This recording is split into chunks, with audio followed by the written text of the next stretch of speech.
Thanks for joining Real Talk. This is Natoya Perkins.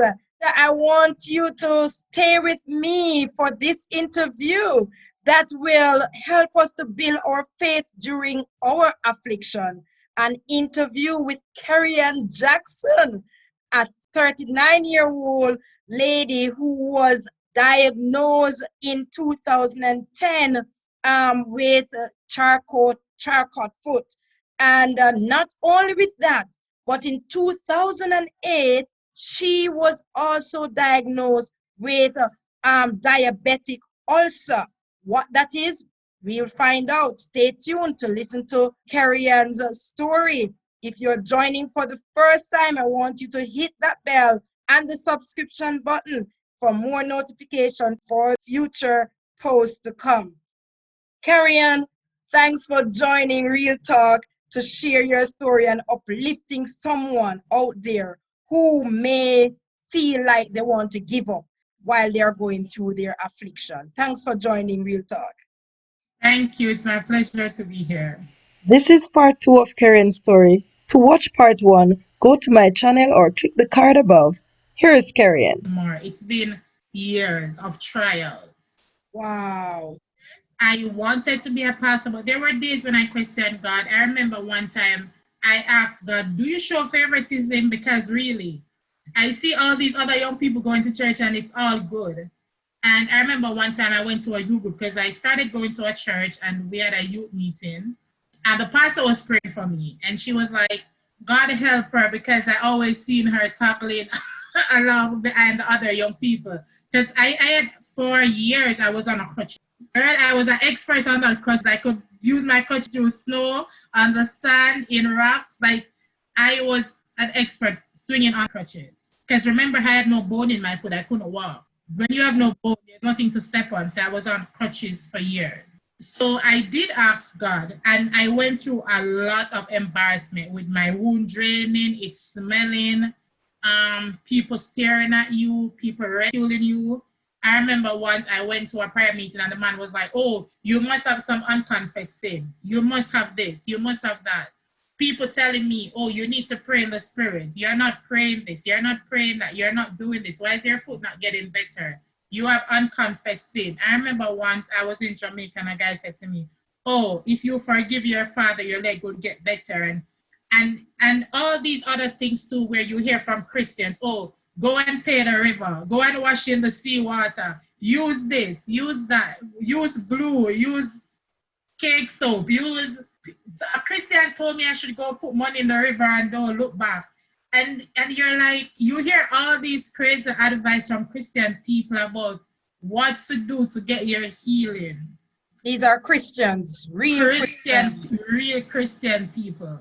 And that is how my blog started, because one night I was in excruciating pain. Imagine your bone, somebody eating at your bone, eating at your bones, eating. The words, I am so used to being in excruciating pain all the time. But that night it was bad. And I came off the bed and I was crying. And I said, God, probably I'm not praying enough like what people said.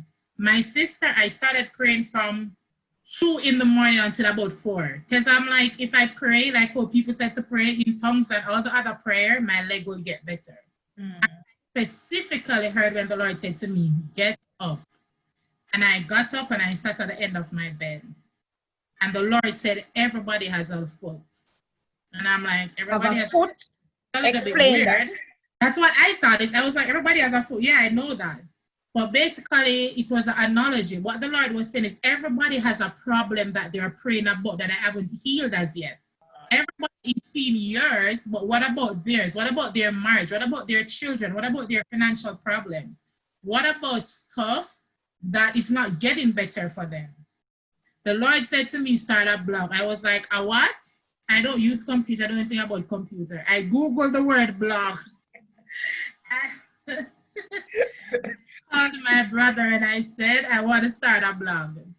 And he said, what a blog is, because he knows I'm not into stuff like that. And I said, no, but the Lord told me. And he introduced me to someone who did my website. His name is Wayne McGregor. He's just the sweetest person ever. And he has just been there on my journey. So basically, your faith is building through other persons who were, just right in the place at the time. So your brother comes up, that person about the blog just created a blog for you. And for me, I look at it too, you see, to say, if God says you are to start a blog, and this is something that you have no idea of what it's supposed to be, it could not be something that is not of God. Because there's no way in your head you'll be thinking that I'm going to start a blog and you know nothing about computer. My sister, the blog was 250 US to start it, plus you have to pay service fee every month. And 1 month I didn't have the money, and I said, God, it's not my blog. I didn't start it. I didn't want to start it. You told me to start it, so you are going to pay for it. I said, it's not for me to pay for it. I said, when you told me to start this, you must have known how I was going to pay for it. So I'm not even going to worry about paying for it. You are going to have to provide the money to pay for this. Oh. And wow, this is something that you have to listen, because we are going to hear the rest of the story from Carrie and Jackson. I want you to stay tuned. We'll be right back.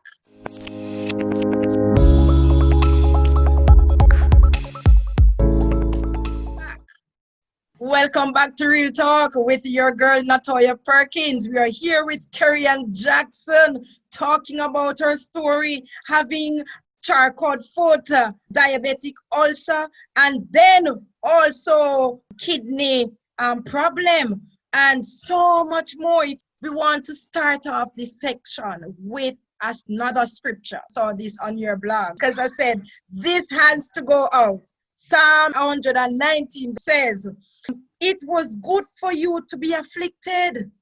God is not. He speaks to us in so many ways, you see, and we don't even know. So that you might learn your degrees, learn the things that you have to go through, learn your prosperity, and find out where you're going in the future. God is saying it is good for your affliction, because He always works things out for your betterment. So you said people, Christian, unsaved Christians in the church were, ridiculing you and telling you that you weren't praying enough. And then take it up on your head and say, maybe I wasn't praying enough. So you went and started praying. God said, get up. Get up. Everybody has the same thing. Carrie, and you say you start the blog that you didn't even realize or know. You didn't know anything about computer. So tell us, in the end, what was the final solution to your problem? But I want to correct you on something. I was ridiculed by Christians, not unsaved. Most unsaved will say to me, my sister, hold the faith. Keep praying to get better. I can't say I was ridiculed. They probably did it behind my back, but I can't say I was ever approached by an unsaved person, because persons knew me. And even though I was going through it, they admired my strength. So the unsaved will always compliment me on the strength that I had. And, Jah will help you. And, we know you're a woman, we pray, keep praying and stuff like that. Most of it came from the church. But, my bishop, who is my mother, she's just the most amazing woman. She adopted me in her family. And she's always telling me that you have people who are going to be there to either block your blessings or help you. I can't remember her exact words, but basically she said that they're kingdom builders. And the Lord will put people in you to build you up. And sometimes some of those naysayers and haters, they're the one that's there to build you up too. Because it was the naysayers and the haters where I started this blog. So people out there, pray for your naysayers. They have their purpose too. They have their purpose. So when I started the blog, I was so excited, like everything else, when Jesus tells you something, it's like the honeymoon period. And I was in school at the time. I went to school with my foot being sick. So, but backtrack, you asked me, how did I make the final decision? So even when I was in school and had assignments, I would stay up all night and I was spitting out blogs every single night. I was so excited to write and stuff like that. But like everything else, you get sidetracked and you get discouraged, and my foot wasn't getting better. So one day the Lord said to me, have a day of prayer, because At one time, I was thinking probably prayer can help my foot. Something needs to be done. And I know I had church people praying for me and family, but I wanted people all over the world to pray for me. And then March the 29th would have been 10 years I would have been in Canada. The 10-year anniversary was coming up and I was getting depressed. So I'm like, I've been in this country for 10 years and I feel like it's 10 years of suffering. So I said to God, what can I do? And he said to me, have a day of prayer. So I have a day of prayer March 29th every year. Oh. I didn't know what to do, just like the blog. So I was just listening to the voice of God and letting him tell me what to do. So I started writing letters and sent to different churches all over the world. I sent to different pastors. I sent to Benny Hinn. I sent to Creflo Dollar. I sent to TD Jakes. I was just saying to people, listen, I will send them pictures of my foot. I am a girl. I am this. I am that. I am at a risk of losing my leg. Help me to pray. And I am telling you, the response I got was just heartwarming. Wow. We're writing me back. We are keep the faith. We are praying for you. We're doing this. We're doing that. I remember one day I went to church and I was going home and a lady said to me, are you Carrie-Ann? And I'm like, yes. And she was like, oh, I joined in with your day of prayer and I got healing. This was day of prayer. Yeah, because I sent it to my pastor. I send it to different family, Carmita in America, my sisters in Jamaica, and I took the day off from school. It was supposed to call hour of power, which was supposed to be 12, midday. So what I did was I orchestrated the time. So people in England prayed like 5. People in Nigeria prayed like, so everybody was praying at one time. But I wanted to do a 24 hours. So I prayed from 12 midnight to 12 the other night. The next day, I was waiting to wake up and see a perfect foot because I'm thinking I was sleeping for 24 hours. Like, what is going on? My foot was the same. But I'm telling you, I was healed in another way. Yeah. I got a peace that was surpassing all human understanding. A peace just came.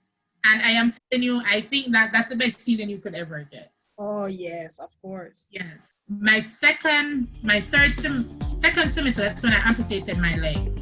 And my doctor told me to take a year off. I said, I'm too old for that. I am going back to school. Graduated with honors. So, and meanwhile, I had summer classes. I cut it off in the summer, had summer classes. I did my application the Saturday and I had a paper due the Monday. And all through, because you have to, after you cut off your leg, you're in rehab to learn to walk again and stuff. And all through rehab, I was doing summer courses. And then I went back to school. Go ahead and subscribe to my channel to receive notification for part 3 of Carrie-Ann's story. Leave a comment to encourage Carrie-Ann today. Remember to like and share it with a friend. See you next time on Real Talk with Natoya Perkins.